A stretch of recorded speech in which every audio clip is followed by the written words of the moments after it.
বালি খাদানের শ্রমিকদের বিক্ষোভ এবং ভাঙচুর, কুমারগ্রামের রায়ডাক নদীর পাড়ে উত্তেজনা সৃষ্টি হয়েছে। আমাদের সঙ্গে রয়েছে এই মুহূর্তে আমাদের প্রতিনিধি সানি। সানির থেকে অবশ্যই বিস্তারিত জেনে নেব। সানি, তুমি শুনতে পাচ্ছ?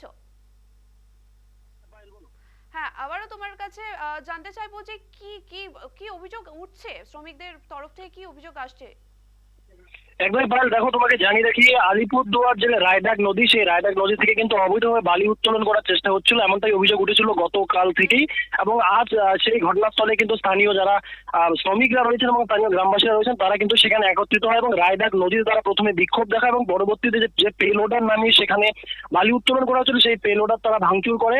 এবং তারপর তারা যেমনটা অভিযোগ করছে যে তাদের সাধারণ যারা শ্রমিক রয়েছে, খেটে খাওয়া মানুষ, তারা যেমনটা অভিযোগ করছে যে তাদের বৈধ অবৈধ সম্পর্কে তাদের কোনো ধারণা না থাকলেও তারা যে অভিযোগটা করছে যে তাদেরকে সেই সমস্ত সংশ্লিষ্ট যে নদী রয়েছে, সেই নদী এলাকা থেকে তাদেরকে বালি তোলার যে কাজ, সেই কাজের সুযোগ দিতে হবে এবং সেখান থেকে তারা বালি তুলেই কিন্তু বিভিন্ন সময় ধরে তারা সেখানে একটা ইনকাম করতো এবং সেই ইনকাম দিয়ে তাদের সংসার চলতো, রুটি রোজগার চলতো। সেই জায়গায় দাঁড়িয়ে যেমনটা এই মুহূর্তে স্থানীয় গ্রাম পঞ্চায়েতের প্রধান রয়েছে, অর্থাৎ প্রধানের স্বামীর মধ্যেই এমন ঘটনা ঘটছে বলে অভিযোগ করেছে এবং সেই মোতাবেক কিন্তু সেখানে তারা আজকে ভাঙচুর চালায় এবং কোনোভাবেই সেই মেশিন চালিয়ে সেখানে বালি উত্তোলন করতে তারা বাধা দেয়।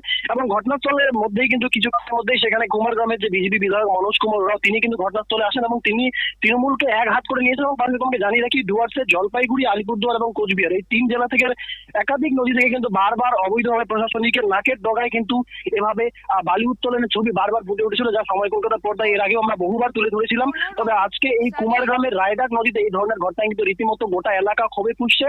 এখনো পর্যন্ত ঘটনাস্থলে প্রশাসনিক আধিকারিক অর্থাৎ পুলিশ প্রশাসনের উপস্থিতি লক্ষ্য করা না গেলেও কিন্তু ঘটনাস্থল এই মুহূর্তে একেবারে চরম উত্তেজনায় রয়েছে। পায়েল, অসংখ্য অসংখ্য ধন্যবাদ সানিকে, অবশ্যই ধন্যবাদ জানাবো।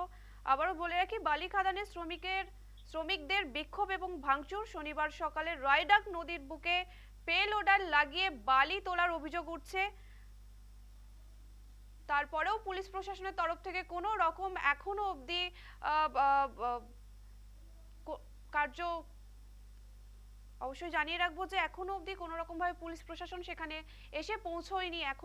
এখনো কোনো রকম ভাবে তাদের যে শ্রমিকদের যে অভিযোগ উঠছে সেই বিষয় নিয়ে তাদের কোনো রকম ভাবে কার্য কিছু দেখা যাচ্ছে না। জেসিবি লাগাইতে দিচ্ছি না, দিব না, প্রবলেম জেসিবি দিচ্ছি না, দিব না, খনন করা যাচ্ছে না, যাবে না, আমরা সবাই সাথে আছি। গরিবের কথা চিন্তা করেন আর কি, গরিবের প্রতি চিন্তা। দাঁড়াও